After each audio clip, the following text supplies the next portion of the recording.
Hai Sobat Pembelajar, selamat datang di podcast BPK Insight, BPK Korpu.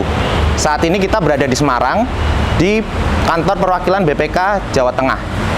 Kita saat ini akan belajar banyak nanti dengan Bapak Kepala Perwakilan tentang bagaimana BPK menciptakan added value bagi para stakeholders-nya. Come on!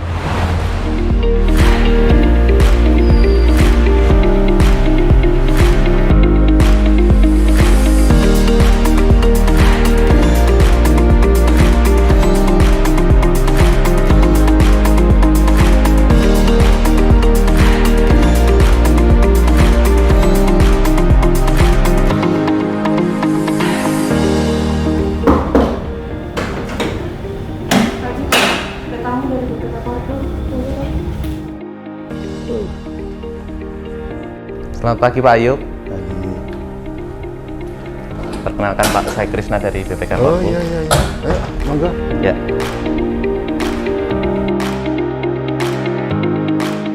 Sekarang kita ke tempat yang bagus untuk kita ngobrol-ngobrol lebih enak di sana. Yuk. Ya, siap Pak. BPK Insight hadir untuk mengajak kalian mengenal lebih dekat lewat cerita dan sudut pandang yang berbeda. Oke Sobat Pembelajar, saat ini kita sudah bertemu dengan Bapak Ayub Amali. Beliau adalah Kepala Perwakilan BPK Provinsi Jawa Tengah. Nah, pada saat ini kita akan belajar banyak tentang bagaimana BPK khususnya perwakilan, Satgas Perwakilan ini memberikan added value bagi para stakeholders-nya dan juga masyarakat umum. Nah, ini terkait dengan program dari Intosai P12, bagaimana SAI atau Supreme Audit Institution adalah untuk memberikan value dan benefit bagi stakeholders. Untuk itu kami sambut Bapak Ayub Amali. Silakan Pak. Assalamualaikum warahmatullahi wabarakatuh. Waalaikumsalam. Selamat pagi, siang, sore ya untuk para seluruh istilahnya Pak sobat. Sahabat pembelajar Pak. Oh, sahabat pembelajar ya. Mudah-mudahan nanti saya bisa memberikan sesuatu yang bermanfaat bagi kita semua dalam proses pembelajaran ini. Tentunya saya akan banyak bercerita terkait dengan pengalaman-pengalaman saya, terutama gimana sih seharusnya BPK dimanapun berada itu memberikan nilai tambah atau added value lah bagi lingkungan sekitarnya. Saya rasa demikian. Nah, berbicara tentang added value tadi Pak, apa sih sebenarnya dimaksud dengan added value itu Pak? Kalau secara teori, saya nggak bicara secara teori ya, tapi tentunya nilai tambah bagi suatu unit atau seseorang di suatu tempat itu tidak hanya bermanfaat bagi dirinya sendiri, tapi harus bisa memberikan manfaat bagi lingkungan sekitar. Ya, contohnya sederhananya misalnya BPK di perwakilan Jawa Tengah tentunya harus bisa mengembangkan paling tidak transparansi dan akuntabilitas di lingkungan seluruh pengelola keuangan di Provinsi Jawa Tengah.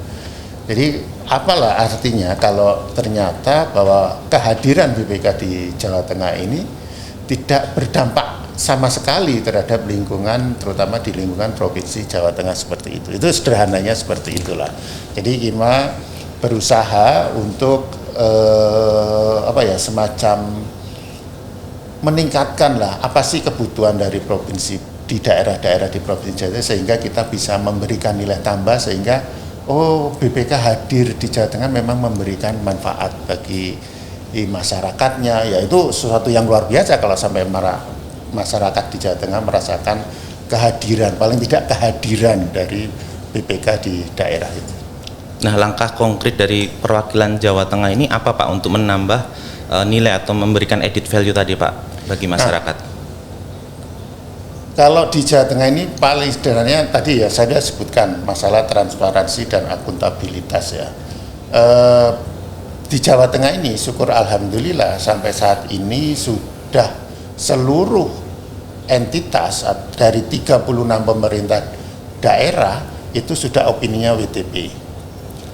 Paling tidak WTP itu menimbulkan kepercayaan bagi masyarakat di Jawa Tengah. Oh, ternyata uang yang dititipkan, uang negara, uang masyarakat yang dititipkan para pengelola keuangan daerah ini di Pemda-Pemda telah dikelola dengan baik sesuai dengan ketentuan, sudah dibukukan dengan baik, ditata usaha baik, dan digunakan dengan baik. Nah, tentunya itu akan menimbulkan kepercayaan bagi masyarakat di Jawa Tengah bahwa uangnya benar-benar digunakan untuk kepentingan dari mereka, masyarakat, dan untuk mendorong tentunya kemakmuran dari masyarakat tersebut. Nah, itulah BPK pasti akan mendorong seluruh pengelola keuangan di daerah Jawa Tengah ini untuk berbuat sesuai ketentuan, berbuat lebih baik lagi dalam pengelolaan keuangan daerah. Itu baru dari sisi pemeriksaan keuangan. Tentunya ada dari sisi-sisi lain, seperti kita ketahui bahwa pemeriksaan di BPK itu ada 3, mulai dari pemeriksaan keuangan, kemudian pemeriksaan kinerja, dan pemeriksaan dengan tujuan tertentu. Tentunya ini ada tahapan-tahapan. Peran-peran kita itu semua bisa kita gali untuk memberikan manfaat yang lebih kepada lingkungan paling tidak di Jawa Tengah. Syukur-syukur kalau bisa memberikan manfaat bagi seluruh Indonesia. Jadi BPK itu dinilai bahwa ternyata produk-produk BPK itu memberikan manfaat bagi paling tidak pengelolaan keuangannya. Tapi nanti diskusi lebih lanjutnya akan banyak sekali hal-hal yang bisa kita lakukan. Ya. Kemudian terkait dengan tadi Pak, BPK Jawa Tengah ini bisa bersinergi dengan auditi dengan Pemda untuk supaya akuntabilitas dari pengelolaan keuangan negara di daerah Jawa Tengah ini bisa mencapai opini WTP. Ini kira-kira langkah-langkah realnya apa ya Pak dilakukan Pak? Nah, jadi gini, BPK sesuai dengan undang-undang bahwa tugasnya adalah melakukan pemeriksaan, tidak ada yang lain. BPK tidak bisa memberikan konsultasi dan BPK hanya bisa memberikan pendapat terkait dengan pengelolaan. Tentunya BPK tidak boleh lepas dari tugas dan fungsi utamanya ini sesuai ketentuan undang-undang. Tentunya dalam memperbaiki suatu pengelolaan keuangan, BPK tidak bisa menjadi semacam konsultan atau mendampingi dari Pemda. BPK adalah memeriksa. Salah satu yang pernah dilakukan BPK perwakilan Jawa Tengah waktu itu ada salah satu daerah entitas di Jawa Tengah ini yang opininya belum WTP. Jadi kita doronglah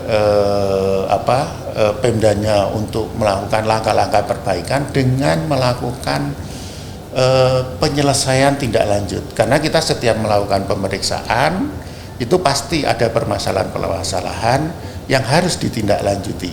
Jadi misalnya WTP-nya karena aset. Jadi aset itu BPK pasti di dalam rekomendasinya itu sudah ada langkah-langkah yang harus dilakukan. Makanya kita selalu dorong untuk mereka melakukan tindak lanjut. Selain itu, kita kemarin itu melakukan namanya pemeriksaan kinerja atas manajemen aset. Daerah yang belum opininya WTP waktu itu, kita lakukan pemeriksaan manajemen aset. Sehingga benar-benar kita tahu mana sih aset-aset yang belum dikelola dengan baik.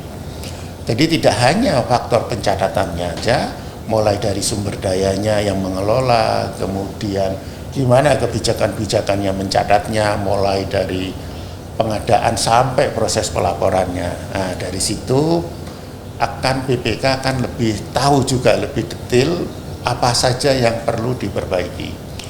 Hal-hal yang perlu diperbaiki ini maka kita sampaikan. Kan menyampaikannya BPK karena tidak ada alat lainnya selain laporan hasil pemeriksaan. Maka di laporan itu kita buat detail mereka langkah-langkah apanya yang harus mereka lakukan, mulai dari mencatat sampai melaporkan, sampai melakukan inventarisasi kembali, kemudian istilahnya kalau di peraturan ada sensus atas barang dan jasa dan sebagainya. Itulah mereka. Nah, kemudian pada saat penyelesaian laporan kan ada namanya action plan. Nah, di action plan itu kita harus diskusi lebih banyak dengan mereka. Benar nggak ini langkah-langkah rekomendasi yang direkomendasikan oleh dapat dilakukan dalam waktu berapa lama? Itu benar-benar kita diskusikan.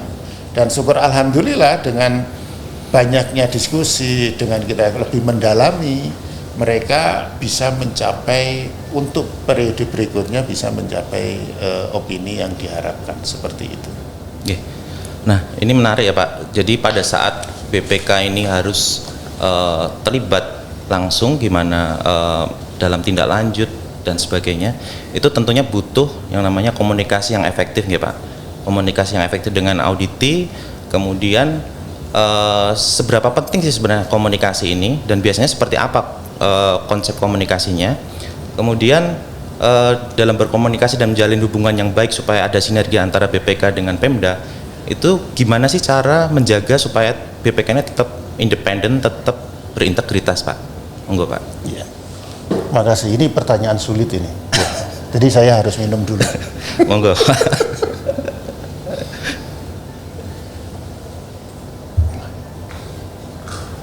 Jadi auditor itu ada apa ya, harus berdiri di dua sisi. Jadi dia tidak boleh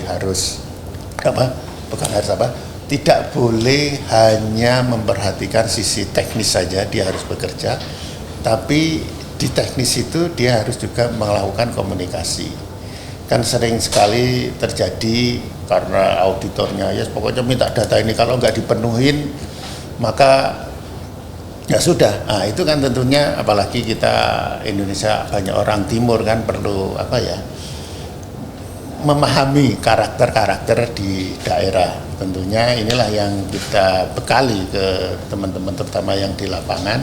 Selain kita sendiri kalau berkomunikasi dengan para pimpinan daerah, kalau bertemu dan sebagainya, ya kita tetap harus memperhatikan adat-adat daerah tertentu. Ya istilahnya kalau orang Jawa itu unggah-ungguh. Jangan sampai kami auditor itu stuck artinya karena komunikasi yang tidak bagus dengan auditi, maka data-data ini, informasi dan sebagainya tidak kita peroleh. Dan ini kalau menurut saya jadi penting juga bagaimana kita mengkomunikasikan hasil-hasil kita juga. Jangan sampai kita membuat suatu laporan yang sangat bagus, tapi yang penerima laporannya itu tidak memahami dan mungkin malah akan menganggap ya itu hanya sekedarnya saja. Itu tuh sayang juga. Makanya penting juga terkait tindak lanjut. Tindak lanjut itu seukuran seberapa jauh laporan kita dipahami oleh yang pihak-pihak yang kita periksa. Makanya komunikasi ini menjadi hal yang paling, kalau menurut saya bagi seorang auditor itu hal yang paling utama, karena harus bisa menjaga pekerjaan tetap jalan, tapi hubungan baik itu tetap dijaga. Memang terlalu baik juga, ini agak dilema juga, nanti menimbulkan penilaian yang kurang baik, tapi terlalu jauh juga itu kurang baik karena kita masih ada keperluan terkait dengan data-data yang kita perlukan.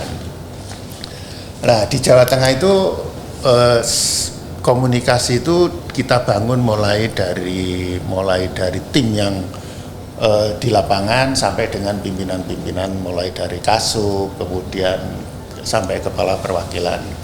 Jadi kami kalau di acara forum tentunya kalau kepala perwakilan ketemu kepala daerah, ada beberapa kepala dinas, sekda, tentunya kita tidak bosan-bosannya untuk mengingatkan mereka tentang pengelolaan keuangan daerah yang baik. Bagaimana mereka harus tetap mentaati peraturan-peraturan ketentuan yang ada, terus bagaimana mereka tetap harus menjaga bahwa ya misalnya aset itu harus tetap ditata usahakan. Yang sering saya ingatkan misalnya begini, belanja modal di daerah Jawa Tengah itu rata-rata di atas 200 miliar. 200 miliar itu kalau tidak ditata dengan baik, tidak dicatat aja 1 tahun, pasti itu merupakan nilai yang material. Yang material pasti akan berpengaruh terhadap pemberian opini BPK. Itu selalu kami ingatkan di jajaran pimpinan, supaya pimpinan juga paham. Nah, ini disambung juga dengan para kasub, para pengendali teknis, kemudian para ketua tim, dikala mereka melakukan pemeriksaan. Ini harus dikomunikasikan juga dengan baik. Selain hal-hal yang memang harus dilakukan dalam rangka pelaksanaan prosedur pemeriksaan. Terus mungkin yang kalau saya menilai baik juga yaitu terkait dengan pada saat itu tadi yang saya singgung, pada saat proses action plan. Ini harus benar-benar diskusinya. Jadi kita dorong timnya pada saat diskusi action plan ini benar-benar mendiskusikan. Jadi jangan sampai kita hanya menulis rekomendasi, misalnya harus membuat bla bla bla bla. Tapi yang diperiksa nggak paham. Nah ini nih gawat ini gawat. Makanya sering kali di awal-awal saya waktu di sini itu mengajukan ya standar lah, biar rekomendasi bikin SOP misalnya, biar tegur. Ini nih bener nggak sih bisa?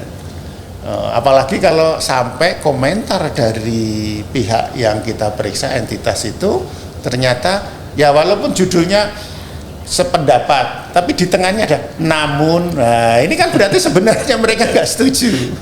Ini langsung biasa saya di posisi saya tulisi diskusikan kembali. Ini belum ketemu ini, belum ketemu. Jadi kita benar-benar memahami apa sih yang sebenarnya terjadi di lapangan. Dan alhamdulillah itu ya itu nggak bisa dalam waktu singkat, proses beberapa kali sehingga semuanya bisa memahami ini gitu, sehingga laporan-laporan kita yang kita buat itu benar-benar bermanfaat bagi yang kita periksa gitu. Nah itu sudah tercermin juga dari tindak lanjut kita, tindak lanjut BPK Jateng itu kalau nggak salah saya lupa nomor 1 atau 2 untuk seluruh nasional, yang jelas sudah di atas rata-rata nasional kita kalau nggak salah 89, sekian lah. Sementara nasional itu 75 atau 77 gitu. Ya Pak, masih terkait juga dengan komunikasi ya. Jadi saya baca ini BPK Jateng ini dapat predikat LHP kinerja terbaik kalau nggak salah ya Pak. Ya. Nah itu dalam tema apa? Yang pertama, yang kedua ada nggak sih langkah konkret yang biasa dilakukan oleh BPK Jateng untuk menjalin atau mendapatkan informasi-informasi karena tadi terkait dengan komunikasi untuk dapat diangkat sebagai tema dalam pemeriksaan kinerja. Itu kira-kira sudah pernah tema apa yang diangkat yang itu diinisiasi oleh BPK Jateng sendiri seperti itu Pak? Sebenarnya itu tematik nasional ya, tematik nasional kita harus mengikuti kebijakan dari pusat terkait pemeriksaan yang harus kita ikuti. Ya syukur alhamdulillah tahun lalu itu kita memperoleh LHP kinerja yang terbaik. Nah itu tentunya proses yang tidak sebentar. Jadi sejak awal sudah kita persiapkan mana tim-tim yang akan kita nanti, ya semuanya kita tuntut untuk melakukan proses pemeriksaan sesuai ketentuan yang ada. Nah kebetulan yang COVID itu kemarin karena tematik nasional seluruh KKP-nya kemudian prosedur-prosedurnya itu sudah ditentukan oleh pusat. Tentunya kita lebih gampang untuk mengikutinya. Jadi lebih gampang mengikuti prosedur-prosedur yang harus kita penuhi di lapangan. Seluruh tim tentunya kita dorong untuk istilahnya bekerja keras untuk memenuhi prosedur-prosedur itu, mulai dari perencanaan sampai pelaksanaan sampai pelaporan, itu semua harus didokumentasikan. Ya syukur alhamdulillah semenjak saya di Jawa Tengah ini udah saya tekankan bahwa seluruh kertas kerja itu tidak boleh dalam bentuk hard copy. Jadi semuanya dalam bentuk soft copy.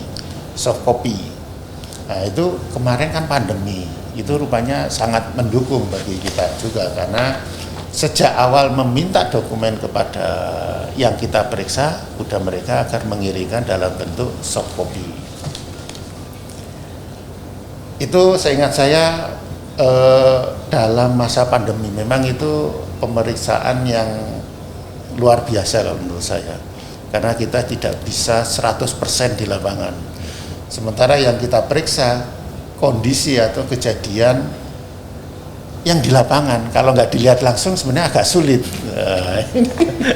Gimana kita percaya, itu tadi kembali ke masalah komunikasi, karena ini sudah, itu tadi kita jaga hubungan yang baik dalam arti positif ya, mulai dari Kasubnya sama jajaran di Jateng 2 kalau nggak salah itu dengan entitasnya pun dengan senang hati memberikan informasi dan data yang sebenarnya dan tidak perlu lama.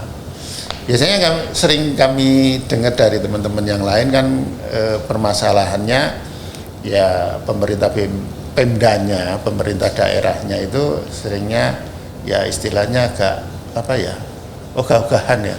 Udah COVID, BPK minta data banyak lagi kan ngapain? Ini itu ngerepotin aja gitu. Ya tapi alhamdulillah karena udah komunikasi baik, kita tujuannya baik untuk membangun ini.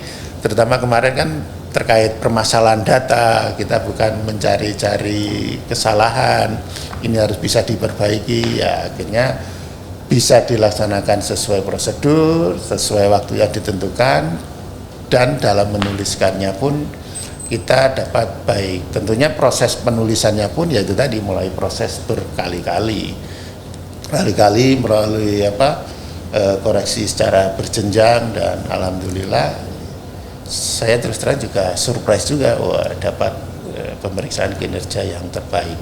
Padahal kondisinya tidak normal sebenarnya, tidak normal. Nah, tentunya penghargaan ini akan menjadi motivasi berikutnya. Ya, tadi kan terkait dengan kinerja tematik nasional. Nah, kira-kira menyambung pertanyaan saya yang tadi, untuk tematik lokal ada nggak gitu Pak? Nah, kemudian gimana sih cara menjaring informasi tersebut? Ya, gitu. Ya itu sebenarnya harapannya itu yang lokal itu tadi menjadi juara gitu ya. Tapi ya mungkin lain kesempatan. Tapi yang jelas kita udah 2 tahun sebelum pandemi kita membangun penilaian resiko lah, pemilihan entitas gitu. Kalau dulu sebelum pandemi kan masih ada anggaran, artinya pemeriksaan yang ditentukan oleh perwakilan masing-masing daerah. Itu kita pilih dengan memperhatikan beberapa hal yang antara lain tentunya pasti hasil pemeriksaan LK-nya sebelumnya, kemudian isu-isu apa yang sedang sedang in atau sedang hot lah di Jawa Tengah ini. Kemudian dari media-media itu kita saring, saya lupa namanya itu ada kertas kerjanya lah. Dari situ setelah ketemu lah nanti masing-masing support mengusulkan, nanti kita rapatkan di rapat manajemen, nanti kita hitung lagi nih kepentingannya. Nah, terkait itu kita kemarin sempat melakukan pemeriksaan, contohnya itu persampahan. Nah, itu berdasarkan itu, ternyata di Jawa Tengah itu perlu nih pengelolaan sampah. Karena sering jadi problem ada daerah yang lokasi pembuangannya bermasalah, artinya tidak ada tempat. Sementara ada daerah yang luas tapi tidak mau menerima. Ini problem ini. Makanya kita tahun lalu itu ada tematik yang lokal khusus kita itu pemeriksaan persampahan itu dari penjaringan itu. Sehingga kita bisa memberikan solusi, ya mungkin bukan solusi secara umum lah, secara kecil rekomendasi yang harus diselesaikan oleh daerah tersebut. Nah, jadi gitu.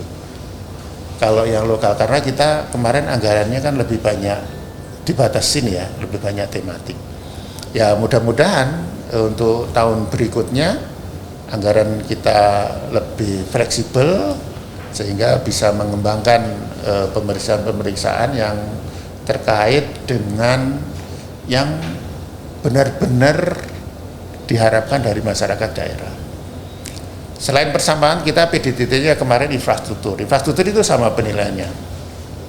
Jadi kita karena anggarannya terbatas, maka paling masing-masing support ini harus artinya apa ya? Bidding, bersaing, menentukan apa nih objek apa. Jadi harus menunjukkan, oh ini misalnya satu daerah ada proyek monumental nih, nilainya berapa nih? Apa misalnya di atas 50, wah ini berarti harus diperiksa. Kalau tim ke sana kalau cuma meriksa ini aja kan berarti kurang nilainya nih. Harus apa lagi nih? Oh ternyata di sana banyak kegiatan pembangunan irigasi yang besar, yang walaupun nggak besar tapi banyak. Oh ya berarti ini bisa disetujui. Jadi kita sudah untuk pemeriksaan PDTT sudah kita fokuskan.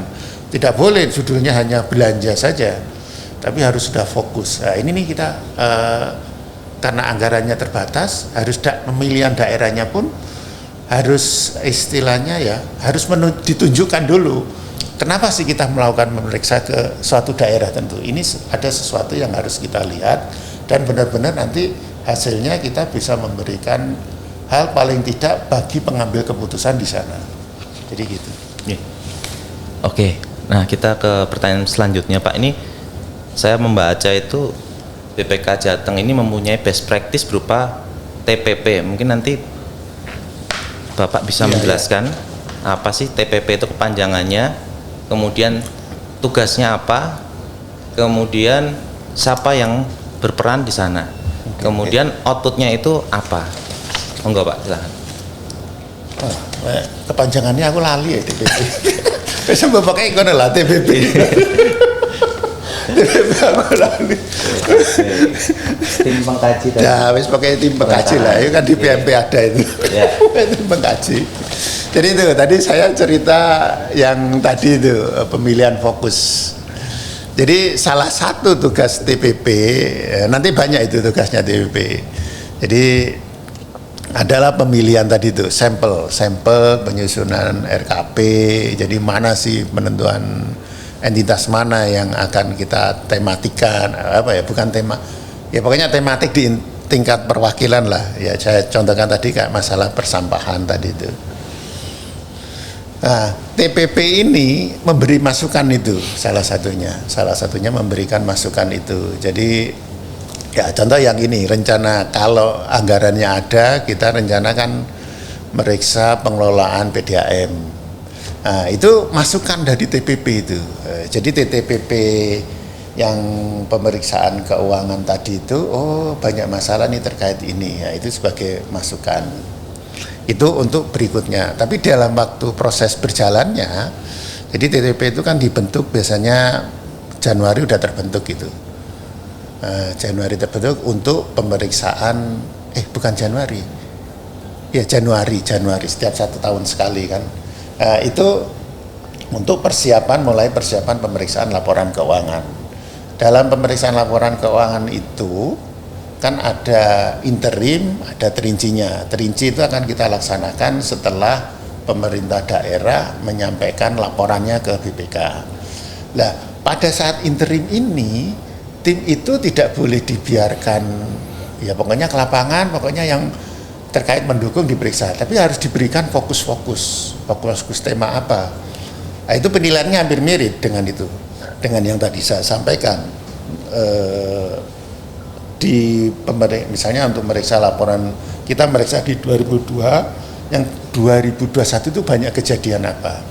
Masalah kebijakan anggaran, terus kejadian apa? Pengelolaan keuangan di daerah itu, apa fokus-fokus itu? Itu untuk keseragamannya.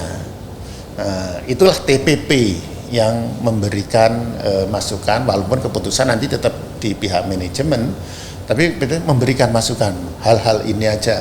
Hal-hal ini yang harus diselesaikan pada saat laporan, pada saat pemeriksaan interim. Dari poin-poin itulah maka diputuskan manajemen, oh ini. Mungkin ada daerah-daerah tertentu yang memang memiliki keunikan tertentu.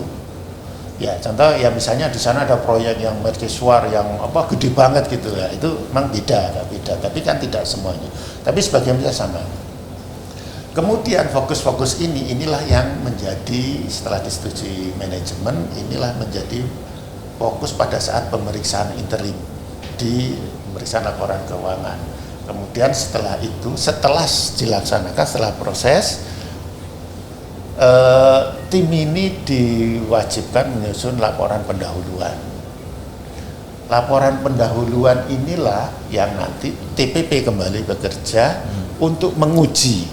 Ya, jadi menguji apakah tadi tuh fokus-fokus yang kita udah dijalankan, dan juga yang kalau laporan keuangan udah standar nih, sudah standar. Banyak hal yang harus dilakukan. Nah, ini standarnya, terus kemudian ini diuji. TPP ini kemudian membandingkan ternyata tim ini perlu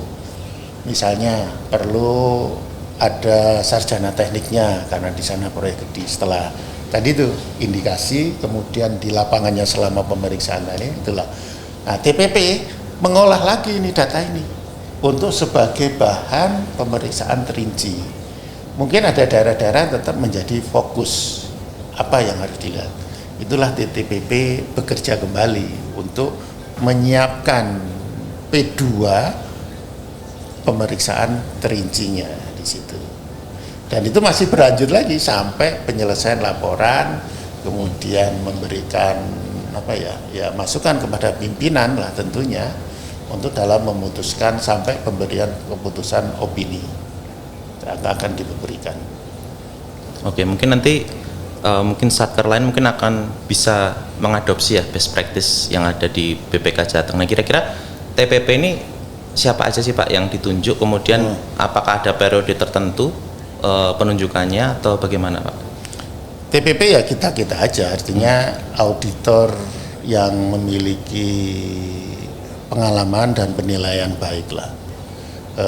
Kita TPP itu sebagian besar memang kalau di jabatan fungsional itu pemeriksa madya. Kebetulan di Jawa Tengah itu ada sekitar 20 pemeriksa madya. Kemudian ditambah dengan ketua tim yang hasil penilaian kita itu dianggap memadai lah. Disitulah kita libatkan di situ. Tentunya tiap tahun ini kita evaluasi TPP ini. Tiap tahun ada penilaian tersendiri terkait masing-masing personal dari TPP ini.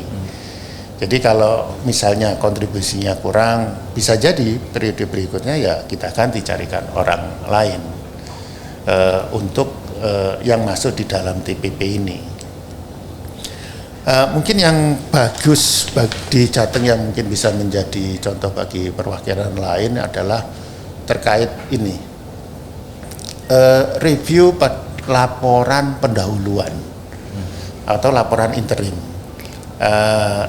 Pengalaman saya kayaknya di tempat lain belum ada terkait review dari laporan interim.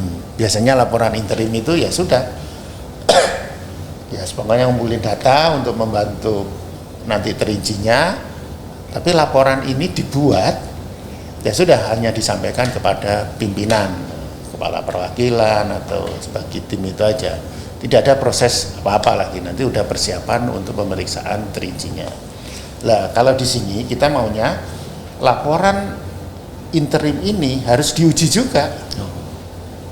Nah, itu yang saya lihat di tempat lain belum ada itu. Jadi kita setelah tim pulang pemeriksaan interim ya harus menyelesaikan laporan pendahuluan dan kita uji juga mereka di sana itu mengerjakan apa, rasio-rasio yang sudah ditetapkan apakah sudah dikerjakan. Udah dikerja maupun mungkin TPP itulah yang akan bekerja. Apakah ini konsideran dengan laporan keuangan, apakah cara ngambil angkanya sudah benar dan sebagainya. Nah, itulah nanti TPP akan membantu juga dalam penilaian resiko dan perhitungan materialitas di tahap berikutnya pada saat pemeriksaan terinci. Jadi itu. Oke. Kita tadi udah bicara banyak ya gimana added value itu di-create dan disampaikan terutama untuk stakeholder ya, pihak eksternal dan juga masyarakat. Nah, kalau added value untuk internal bagaimana Pak? Pertama dari level organisasi di Satker BPK Jateng itu seperti apa? Kemudian nanti kita sambung lagi Pak setelah diskusi tentang di level Satker, kita nanti diskusi juga di level personal ya, individu. Ini nanti added value buat pegawai ini seperti apa gitu. Nah, monggo ini dan dimulai dulu dari yang level Satker dulu Pak di perwakilan Jateng ini seperti apa? Ya. Kalau added value bagi pegawai tentunya saya nggak bisa ngomong, yang tahu mereka ya. Tapi paling tidak Jawa Tengah itu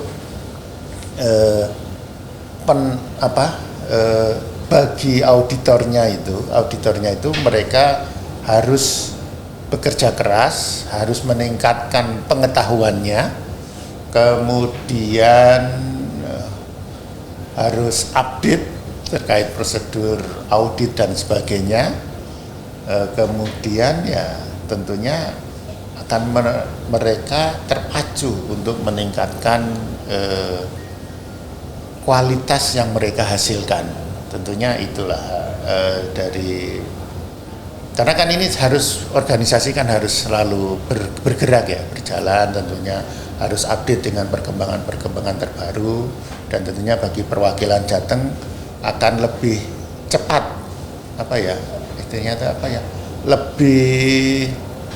lebih tanggap dengan kebutuhan dari lingkungannya, lebih paham dengan situasi yang ada, sehingga kita bisa lebih mudah untuk merancang strategi pemeriksaan, mulai dari penentuan pemeriksaan sampai strategi pemeriksaan yang akan kita lakukan di dalam yaitu agar BPK, terutama BPK Jateng itu istilahnya tetap eksis. Oke, nah di perwakilan Jawa Tengah ini, BPK perwakilan Jawa Tengah ini ada yang budaya kerja yang disebut dengan Jogo Konco. Ini mungkin nanti Bapak bisa menjelaskan ke kami ini, Jogo Konco ini apa, kemudian implementasinya di keseharian itu seperti apa? Monggo Pak. Jogo Konco ini ya, saya boleh cerita muncul awalnya ya. Silahkan. Ya, jadi gini, Jogo Konco itu terus terang muncul di awal-awal pandemi. Jadi di awal-awal pandemi, mungkin ingat dulu waktu di Jawa Tengah itu Pak Gubernur itu Jogotongo, istilah Jogotongo. Oh iya. Waktu pandemi, jadi gimana tetangga itu juga menjaga tetangganya supaya pandemi itu supaya yang tangga yang kena pandemi itu tetap terjaga gitu. Itu tuh artinya wah ini bagus juga untuk BPK. Jadi BPK itu kan itu tadi pengen value add itu tidak hanya BPK-nya sendiri, tapi lingkungannya pun juga harus mendukung. Dalam hal ini otomatis lingkungannya pun harus menjogo. Kemudian kita berproses dalam rangka kan peningkatan ZI. Kita udah dapat BPK udah lama gitu. Kita pengen BPK-nya itu salah satunya adalah harus ada tagline dan sebagainya. Makanya kita cetuskanlah ide Jogo Konco itu. Jogo Konco itu selain dorongan untuk tadi tagline, tapi kok ternyata bagus untuk kita semua di perwakilan Jawa Tengah. Kalau rumusannya dulu itu belum ada rumusannya, kalau sekarang itu kan Jogo Konco itu ada 3 rumusan, yaitu Jogo Rogo, Jogo Roso, Jogo Toto. Jadi gimana kita menjaga BPK itu bisa bekerja profesional, tapi juga didukung oleh lingkungan juga. Artinya lingkungan itu entitas juga harus memahami bahwa BPK itu bekerja profesional, independen dan integritas tinggi. Juga kita juga menjaga, menjogo juga teman-teman kita, jangan sampai mereka tereduksi dengan hal-hal yang pernah kita ya di perwakilan lain alami, ya seperti penurunan integritas, dipengaruhi dari pihak lain, itulah kita kuatkan. Sehingga kita diskusikanlah, perlulah apa sih poin-poin dari Joko Konco itu. Awalnya hanya itu aja, jadi gimana menjaga, karena pandemi itu otomatis kesehatan, kemudian bagaimana, tapi tetap BPK harus tetap bekerja profesional yang didukung mungkin lingkungannya semuanya. Jadi tidak hanya entitas, terus kemudian juga teman-teman kita di lingkungan, di ruangannya misalnya saling mengingatkan apabila ada hal-hal yang tidak boleh dilakukan atau melanggar kode etik lah. Itu harus saling mengingatkan. Itu munculnya Joko Konco. Kemudian diformulasikannya menjadi 3 itu, yaitu Jogorogo, Jogoroso, sama Jogototo. Kalau Jogorogo tentunya karena kondisinya pandemi waktu itu ya, tapi kalau sekarang saya rasa masih bisa lah Jogorogo. Tetap kita harus menjaga kesehatan karena ngaudit ke lapangan itu kan perlu hal yang sehat. Makanya saya ingat dulu itu ada buku kuning dulu itu. Nggak tahu sekarang itu masih ada atau enggak itu. Dulu sekjen itu.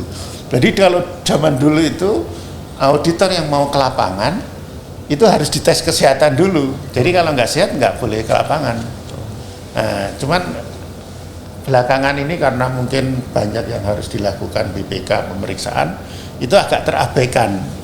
Nah, ini kita ingatkan kembali gitu, bahwa ya tetap kesehatan itu harus tetap dijaga, apalagi COVID kemarin kan. Kita kemarin tim sebelum berangkat dan setelah pulang, sebelum ketemu keluarga, kita lakukan PCR, antigen dan sebagainya untuk menjaga itu dalam rangka jadi kesehatan dari siang auditor. Kemudian terkait Jogoroso itu apa ya? Ya perasaan ya. Roso itu perasaan. Jadi gimana kita, ini sebenarnya kunci dari komunikasi yang kita bicarakan banyak tadi. Jadi gimana kita, ya mau nggak mau karena kita bukan di Eropa ya, di Barat ya, kita di Timur itu banyak hal perasaan yang harus kita jaga. Ini bagian dari komunikasi kalau menurut saya, komunikasi. Gimana kita menjaga rasa dengan yang kita ajak berbicara, yang kita mintain data, dengan teman setim, dengan teman yang duduk di sebelahnya, rasa gimana dengan komunikasi dengan bini, itulah kita harus menjaga, kita tekankan jaga rasa, Jogoroso itulah Jogoroso. Jadi tidak hanya ya lingkungan, tapi ya mungkin ke atasannya, mungkin OB yang di sini, terus kemudian dan yang utama lagi tentunya adalah dengan auditi yang kita lakukan, pemeriksaan itu juga harus kita jaga Jogoroso itu harus kita ingatkan ke seluruhnya. Kalau Jogototo saya rasa itu udah ini mau nggak mau kita berada di lingkungan yang penuh dengan aturan. Aturan ini haruslah kita penuhin, haruslah mau nggak mau kita harus taat dengan aturan-aturan yang ada. Auditor harus bekerja secara profesional. Profesional otomatis paling utama adalah harus mematuhi standar pemeriksaan yang ada. Kemudian kepada pedoman-pedoman, juknis dan sebagainya. Ini harus kita selalu diingatkan ke seluruhnya. Bahkan di sini itu auditor itu seharusnya, saya sering ngomong ke auditor itu, SPKN itu harusnya hafal. Untung SPKN baru sedikit gitu, nggak tebel seperti SPAP gitu, itu harusnya hafal gitu. Kemudian pedoman-pedoman yang lain, pedoman khusus pemeriksaan keuangan itu harus dipahami. Itu yang mungkin dengan hadirnya BPK Korp itu selalu mengingatkan kembali. Ya karena menjadi rutinitas mungkin, jadi dia kadang lupa, ini sebenarnya harus dipatuhi gitu. Nah seperti itulah, jadi ya mudah-mudahan ini menjadi hal yang baik terkait Joko Konco ini. Jadi terkait elemen-elemen dari Joko Konco ini, tadi ada Jogorogo, Jogoroso, Jogototo. Ini melingkupi seluruh masing-masing individu dari pegawai di perwakilan Jateng, ya mudah-mudahan ini akan menjadi menggerakkan semua dari perwakilan Jateng ini sehingga mesinnya bekerja baik dan harapannya produknya menjadi bagus dan kemudian mengkomunikasikan keluar juga bagus dan bermanfaat bagi lingkungan ya paling tidak di Provinsi Jawa Tengah ini. Ya, terima kasih Pak. Kemudian terkait ini Pak, seberapa pentingkah sih pembangunan capacity building ya buat pegawai baik pemeriksa maupun penunjang pendukung di BPK Jateng ini? Kemudian langkah-langkah konkret apa yang biasa dilakukan oleh perwakilan untuk pembangunan kapasitas pegawai? Oke. Jadi kalau capacity building itu tentunya bagi organisasi sangat penting ya. Karena lingkungan dari suatu organisasi itu kan terus berkembang dengan tantangan dan berbagai macam perubahan yang ada. Tentunya kita harus membangun, apalagi di lingkungan audit. Audit itu kan meriksa pengelolaan yang dilakukan oleh pihak lain yang tentunya kita harus dituntut seolah-olah harus lebih paham terkait ini. Perlu pengembangan kapasitas building ini. Kalau di perwakilan sebenarnya kalau di BPK itu saya nilai udah bagus lah, kita banyak kegiatan-kegiatan yang didorong oleh pimpinan untuk memahami perkembangan yang ada dan banyak ya semacam diklat yang sudah diprogramkan untuk diikuti. Tapi memang terkadang masalah waktu berbenturan dengan kegiatan pemeriksaan yang ada sehingga ini tidak bisa sejalan. Kadang diklatnya udah dijadwalkan bulan ini tapi pada bulan tersebut yang bersangkutan melakukan kegiatan pemeriksaan yang tidak bisa ditinggalkan. Makanya di Jawa Tengah itu kita banyak mendorong kegiatan yang kalau istilah yang dulu itu ini host training ya, host training, teman-teman yang saling diskusi. Jadi lebih banyak saling diskusi lah. Kita adakan forum dan sebagainya, ditata di ruangan masing-masing. Kalau kebetulan kan di sini setiap support itu satu lantai gitu. Nah, di ruangan support itu ada semacam sofanya, kemudian bisa aja diskusi di situ terkait suatu permasalahan. Selain TPP tadi ya, ini nih untuk meningkatkan pengembangan di masing-masing personal itu yang bisa kita laksanakan. Demikian juga di penunjang.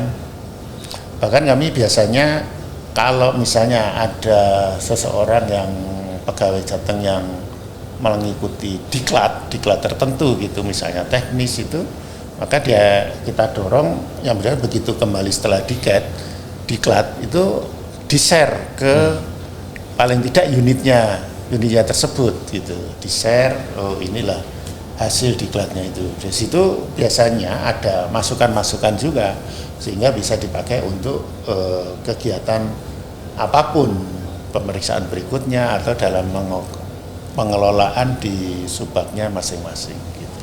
Ya. Oke, tadi Bapak juga menyinggung tentang ZI ya. Nah, kebetulan ini jadi salah satu added value dari BPK Jateng itu sudah menyandang predikat BPK. Nah, itu mungkin nanti bisa Bapak share ya, tips triknya itu untuk dapat BPK itu seperti apa? Itu yang pertama. Yang kedua, gimana mempertahankannya? Dan ini sekarang juga berproses untuk BBBM. Nah, ini kira-kira udah ngelakuin apa sih Pak gitu? Wah, BPK aku gak ngerti ya, soalnya kalian sebelumnya aku. Tapi inilah saya tahunya yang sekarang kami lagi proses BBBM. Oke. BBBM. Nah, jadi proses BBBM itu yang tentunya kami itu ngikutilah arahan dari terutama sekarang yang artinya membantu terus melakukan proses pendaftaran dan sebagainya kan ITAMA. Ya, kita mengikuti ITAMA, arahan-arahan ITAMA.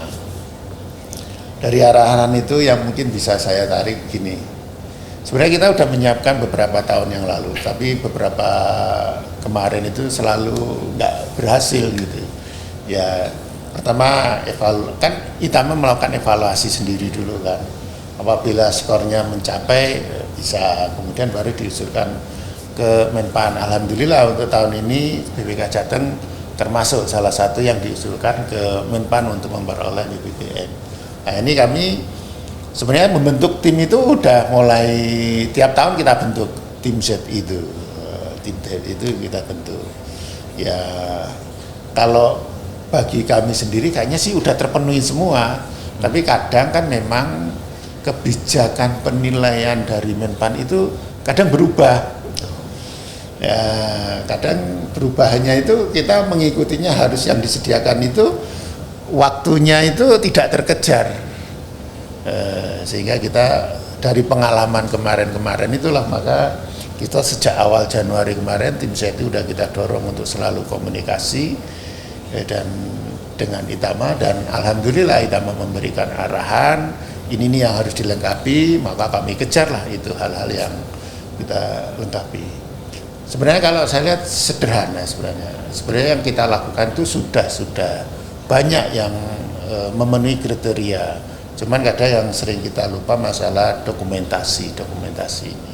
Jadi banyak dokumentasi yang kita penuhi dan alhamdulillah kita bisa masuk. Tinggal nanti kita menunggu penilaian dari Menpannya yang akan melakukan penilaian langsung. Tentunya kita mulai kemarin sudah kita siapkan semua apa yang harus dilakukan, mana yang harus diperbaiki, mana yang harus disempurnakan dan sebagainya.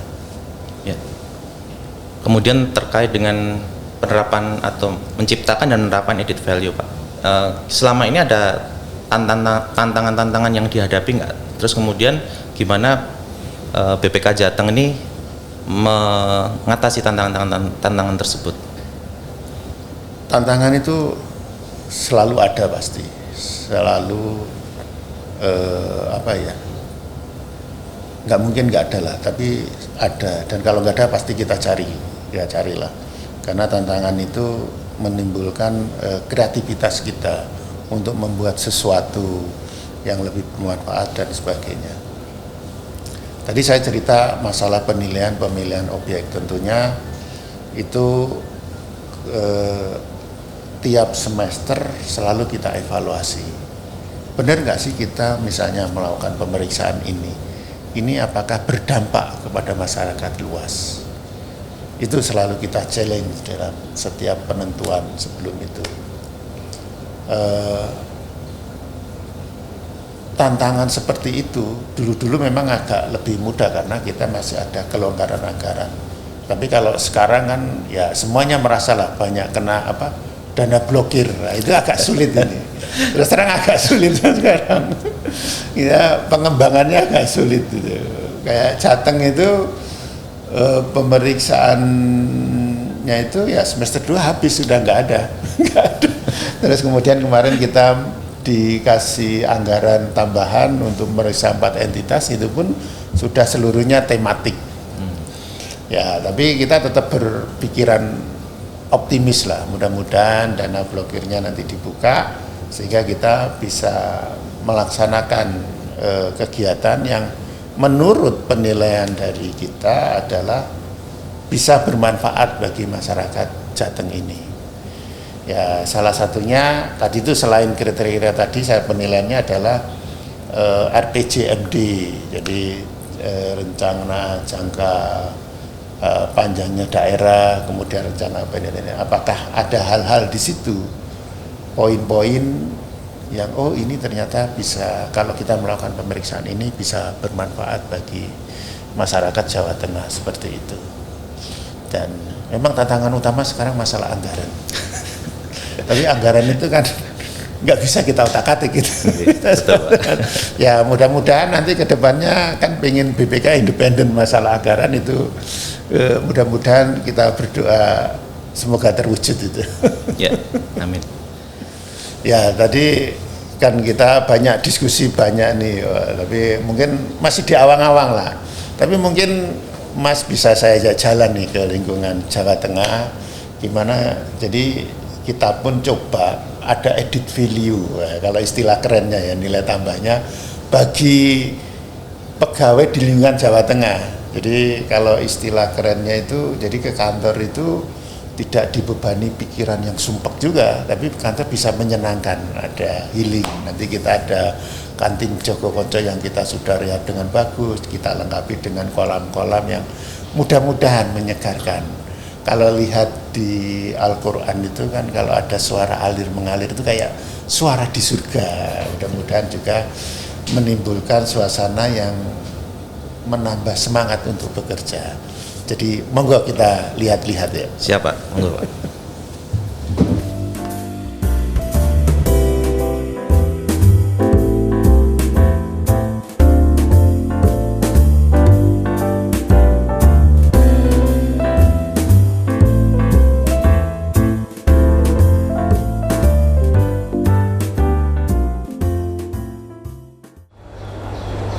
Ya, Pak Ayub, ini kita berada di kantin Joko Konco. Ini tadi terkait dengan penjelasan Pak Ayub tadi terkait Joko Konco ya, budaya kerja di BPK Jateng. Nah, kira-kira konsepnya seperti apa Pak? Atau mungkin ada filosofi apa terkait dengan kantin Joko Konco ini Pak? Ya.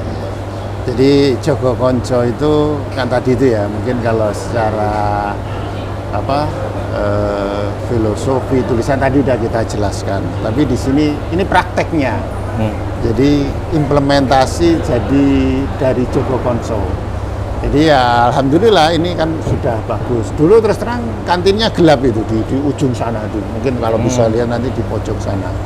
Tapi kita gimana kantin itu harusnya menjadi tempat, ya istilah sekarang itu apa, healing. Nah, jadi setelah sibuk di ruangan kerja dengan berbagai macam dokumen, terus analisis, jadi di sini selain memenuhi kebutuhan pokok yaitu perut, tapi juga bisa menikmati, merefresh kembali pikiran-pikiran dari teman-teman auditor. Jadi itu rosonya digugah kembali, kemudian benar-benar teman-teman di sini mungkin kita saling mengingatkannya tidak formal. Kalau formal mungkin kan merasa tersinggung. Mungkin sambil makan mereka mengingat tadi ini pekerjaan ini belum tuntas, ini perlu ya. Jadi bisa aja tim di sini. Nah, di kantin ini pun kita sudah lengkapi beberapa colokan. Jadi mereka bisa bekerja di sini juga, bawa laptopnya sambil santai, sambil pesan minum, ada kopi, ada jus dan sebagainya. Terus kemudian di sini juga wifi masih bisa tercover dari sini, dan sinyalnya kita tambahin penguat. Juga kalau bosen juga melihat di depan kan ada ikan-ikan. Nah, biasanya orang lihat ikan kan seneng. Jadi terrefresh kembali, sehingga Joko Konco itu benar-benar berdampak bagi individu dan tim, menambah semangat bekerja, dan sehingga menimbulkan semangat bekerja, produknya pun nanti harapannya akan menjadi akan lebih baik lagi, gitu. Yeah. Oh ya, tambah satu lagi, Joko Konco ini juga menjadi ikon kalau ada tamu-tamu. Oh ya, terima kasih. Terima kasih. Wah, ini. Ya, karena udah diantar, saya minum dulu nih. Terima kasih Pak. Nah, di sini dulu kantin ini di belakang, kita geser ke depan, karena juga menjadi ikon juga bagi tamu-tamu yang datang. Di BPK itu, terutama di perwakilan, tamunya itu terutama pada saat penyerahan laporan itu akan banyak. Jangan sampai mereka kan banyak yang membantu pimpinan yang ikut acara, kan di bawah ini juga banyak. Jangan sampai BPK ternyata nggak ada kantinnya, atau kantinnya ya istilahnya kurang memadai. Wah, BPK kantor yang sebesar itu kan ya, kalau bagi saya nanti malu-maluin juga. Makanya ini juga sarana bagi orang-orang luar mengenal BPK juga. Oh, BPK itu ada Joko Konco yang menjaga kinerjanya, integritasnya, profesionalnya. Nah, di dalam kantin itu juga kita pasang beberapa foto terkait foto dengan kegiatan-kegiatan pemeriksaan kita. Itu sebagai edukasi juga bagi pihak luar mengenalkan BPK. Tadi kan udah lihat galeri tadi itu. Yeah. Itu mengenalkan itu pimpinan BPK, tugas-tugasnya seperti ini. Ya itulah harapannya seperti itu ya. Kalau saya nilai harapan ya mudah-mudahan itu bisa juga benar-benar terjadi di terutama paling nggak pegawai BPK di Jawa Tengah ini menambah gairah kerja kembali. Ini konsep yang luar biasa ya Pak ya. Jadi kita tadi udah banyak belajar dari Pak Ayub dan perwakilan Jateng. Nah ini kira-kira mungkin dari Pak Ayub ada yang tidak disampaikan nih ke sobat atau sahabat pembelajar. Apa sih yang bisa teman-teman sahabat pembelajar ini lakukan untuk memberikan added value? Mungkin dari lingkungan sekitar yang paling kecil nih sebagai pegawai BPK, pelaksana BPK, dan juga nanti dalam lingkup yang lebih besar di satkernya masing-masing, Pak. Monggo, Pak. Jadi ini mungkin sekaligus closing saya lah ya. Jadi harapan kami membangun ini semua, menggerakkan ini semua. Jadi BPK itu memiliki tugas yang sangat penting bagi negara kita, yaitu di mana menjaga ada tata kelola keuangan ini berjalan dengan baik, transparan, akuntabel, kemudian dan ujungnya adalah bagi kemakmuran masyarakat Indonesia. Tapi itu mungkin terlalu tinggi ya, tapi paling enggak di lingkungan masing-masing, di mana kita pekerjaan kita, ide-ide kita, apa yang kita lakukan itu bisa untuk diri kita itu menambah manfaat. Manfaat itu tentunya akan selalu bergerak, akan selalu berkembang. Jadi tahap ini mungkin sampai di sini, tapi berikutnya itu tetap harus kita kembangkan, tentu dengan tantangan-tantangan yang baru, karena kehidupan itu kan dinamis. Pemeriksaan pun akan dinamis, banyak sekali perubahan-perubahan yang akan kita hadapi. Jadi dengan adanya konsep-konsep yang sudah kita diskusikan tadi, maka bagi masing-masing individu akan berusaha mengembangkan, akan berusaha siap, akan menambah semangat untuk belajar, bekerja, dan sebagainya. Apabila individunya sudah memiliki konsep yang demikian bagus, yang bersemangat dalam pengembangan dirinya, tentunya ini akan berdampak bagi lingkungan sekitarnya. Tadi kita harapkan individu yang sudah bagus ini akan berpengaruh juga terhadap lingkungan sekitarnya. Lingkungan sekitarnya tentunya di kantor adalah masing-masing yang ya paling nggak teman sebelahnya, kanan kiri depannya. Kemudian kalau dia sudah kemudian masuk tim pemeriksa, berarti berinteraksi dengan anggota tim yang lain, atau dia berinteraksi dengan ketua timnya, pengendali teknisnya, kemudian sampai penanggung jawabnya, kemudian sampai pimpinan struktural yang ada di organisasi tersebut. Sehingga itu akan mendorong, menggairahkan yang lainnya menjadi untuk bekerja semangat, bekerja lebih baik lagi, dan ujungnya pasti akan menghasilkan produk yang baik. Kalau produk bagi BPK tentunya laporan hasil pemeriksaan yang baik. Laporan hasil pemeriksaan yang baik, masing-masing unit kerja kalau digabungkan tentunya akan membuat BPK menjadi dipandang, oh BPK ternyata menghasilkan produk yang baik, produk yang bermanfaat, sehingga ini bisa ditarik ke nasional dan menjadikan BPK memiliki manfaat bagi kehidupan bangsa dan negara ini. Itulah akan sangat terasa. Tadi itu kita diskusikan tadi itu added value bagi keseluruhannya. Jadi dari dalam juga akan bermanfaat, bagi lingkungan dari sekitarnya bermanfaat, dan tentunya harapan yang besarnya adalah kehadiran BPK di Indonesia ini akan bermanfaat bagi seluruh rakyat Indonesia. Ya, terima kasih banyak Pak Ayub atas sharingnya dan atas insight-insight yang dibagikan kepada sahabat pembelajar. Semoga ini nanti bisa berguna bagi kita semua.